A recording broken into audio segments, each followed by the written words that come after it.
好，我是宁官，健康好生活有 YouTube 的官方频道喽，大家记得要赶快按订阅哦。问一下江医师哦，我真的觉得哦，这个天气一变冷，或者气温哦温差一大，或者一下雨天哦，或者湿度高哦，过敏的案例就多很多。那在台湾哦，特别是到了冬天哦，北台湾常常是很潮湿的，那各式各样的过敏哦，你就会发现哦，很多人的支气管啦、咳嗽啦、皮肤啊，都可能出现状况。没错，像我门诊有个病人哦，38岁的上班族，然后他已经在每一年的冬天哦，要咳接近4、5个月，然后他跑遍了各大医院的各个科别，包括什么胸腔科、过敏科、内科等等的。那做该做的检查，比如说痰的培养、胸部 X 光，甚至还做了2次的滴滴让电脑断层。人家怀疑他是不是肺癌哦，因为一直咳嗽。然后呢，做了半天什么都没有。那跑到门诊来看，后来我看哦，他吃了那么多。吃过那么多药了，然后做过那么多检查了，我都不知道怎么办。那我就仔细跟他聊哦，结果聊一聊，发现说，他家里哦，他有一面封壁啊，就是面封的那面墙哦，后来出现的这个黑莓，就是所谓的壁癌了。壁癌。那我就跟他讲说，那你要不要尝试看看？你该做都做了，你像你连你的被套都是防尘螨的，你的洗衣精都是杀尘螨的，你什么事都做了，可是没有改善嘛。那你何不去把那个壁癌处理掉，然后把里面呢用那个说漂白水给它擦洗一下？我跟你讲，从那时候做这件事情做完之后哦，他到现在已经2年半了，就没有再发作过咳嗽的问题。所以他可能壁癌里头有很多霉菌之类的，那霉菌、细菌之类的又影响空气，影响他的呼吸。对，像这种霉菌引起的严重的过敏哦，它还不是最严重的。讲一个国外的例子哦，美国某高中哦，过完了寒假之后哦，学生去上学，上学之后老师叫3个同学去体育用品教室去拿要上体育课的用品，就那3个人去了，那也上课了，那隔天3个人都没有来学校，然后病倒在家里，然后一直找不到什么原因，那整个工会后来去调查，结果因为很诡异嘛，3个年轻学生一起发病，后来真的去调查发现哦，他那个体育用品室哦，它本身有点漏水，渗漏水，那整个寒假都没有人进去过啊，里面长了很多霉菌，对，那霉菌它会吐孢子，你知道吗？所以等这3个学生一打开进去的时候，那个孢子迎面而来，那个量超过他的免疫负载量，所以那些学生就出现一些怪病啊，就全身无力啦，然后轻度的发烧啦，然后有些人会咳嗽，有些人在头痛，各种各样的表现。那后来发现全部都是那个房子引起的。所以我们正常的所以过度的潮湿真的影响人体。对，尤其是黑莓是被认为是很强的一个致敏源哈。那另外一个部分呢，尘螨哦，这个很多人抽血的时候也发现啊，他对尘螨过敏。不过坦白讲，真的很可惜一点是，对尘螨过敏的人，很多人哦，你做这些去尘螨的举动，包括用针去杀尘螨呐，用防尘螨的尘套啦、杀菌，很多人把尘螨去掉之后，过敏都没有改善。至少我在门诊上看到，大部分都是这样子结果。那当然，宠物跟蟑螂哦，不过这是2件事情哦。虽然说蟑螂可以引起过敏哦，可是，在国际研究里面，可是家里通常大多数人不会到处一堆蟑螂跑，对，但是宠物比较会到处跑，对。可是蟑螂多的房子，后来发现里面的小孩子比较不容易过敏。真的假的？对，这个就是被认为说家里的生物多样性够，比较不容易刺激免疫系统。你的意思是说他从小就特别坚强吗？对，不是，因为家里比较坦白讲就是比较脏，环境比较差，对，所以他有很多的细菌接触，那他就比较不容易产生过敏的问题。当然有一些像我们使用的一些家用的化学品，譬如说杀虫剂啦、清洁剂等等的，也有人报告过引起过敏过。所以如果你一旦产生过敏了，你要静下心来，慢慢的去找到底家里有没有新出现什么样的东西、什么药品、什么用品引起你的过敏。环境上的过敏源之外，食物的过敏源呢，也是大家要特别重视的。没错，而且食物过敏源呢，有时候真的是五花八门，而且有时候出现的很诡异。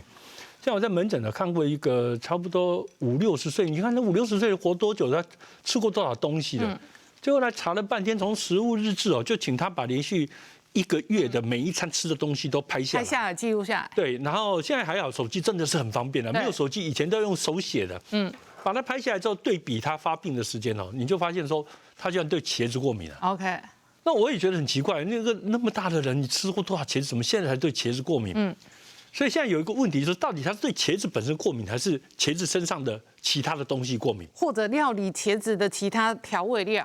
因为料理过程可能有一些微量的调味料哦，你没有拍出来。那更有趣的是，我碰到一个才27、8岁的女生哦，她突然间双脚肿起来，然后呢出现一个紫斑，2只脚都有，那我们检查一下发现说，她在过敏，那过敏对什么过敏呢？也是透过这个食物的日志去给她拍起来，觉得很有趣哦。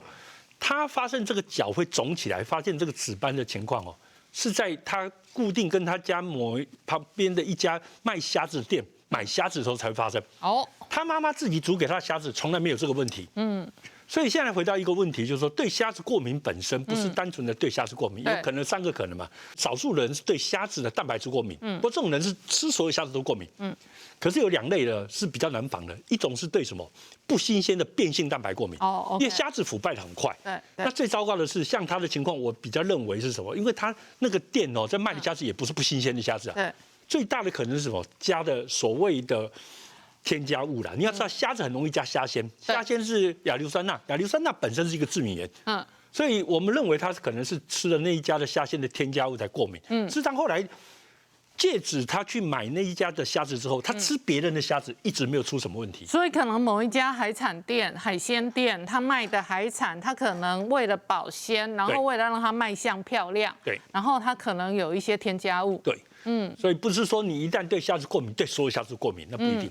有很多观众朋友的过敏源来自食物，但是这个科学某一些验证吃某些东西可能可以改善过敏。其中一个最夯的就是这几年卖的很好的益生菌。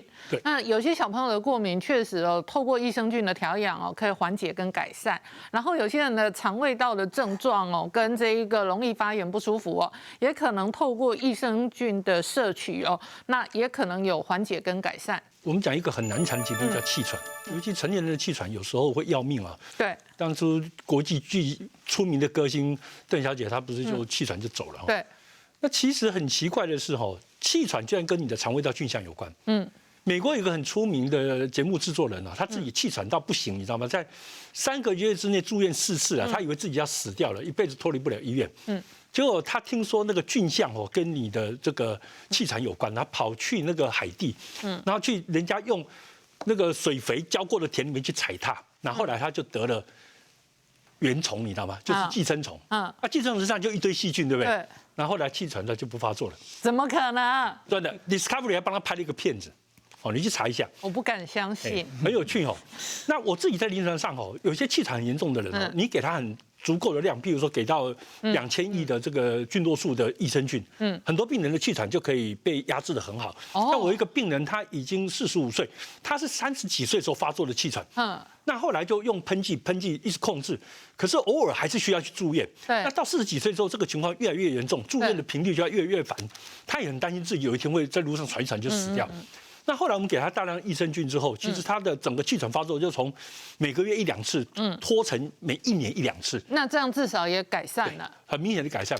那讲到说食物对于过敏的这个影响另外一个出名的例子，我们知道说，有些人对花粉过敏，每一个时候那个花粉大量散发的一个季节，某些人就会过敏。那在研究里面发现说，你把那个像有些人对桦木花粉过敏，他把桦木的花粉放到蜂蜜里面。搅一搅之后给病人吃，长期给他吃之后，就像魏医师讲的一样，产生一个免疫耐受性。后来病人就对这个花粉就完全没有过敏。那很多人会担心说，蜂蜜是甜的，吃了会血糖高什么？这个你想太多了。根据之前发表的研究，不管对正常人、对糖尿病的病人，你只要吃的是真蜂蜜，其实他血糖是不会高的。所以即使用蜂蜜来对抗过敏的部分，你不需要太担心血糖的问题。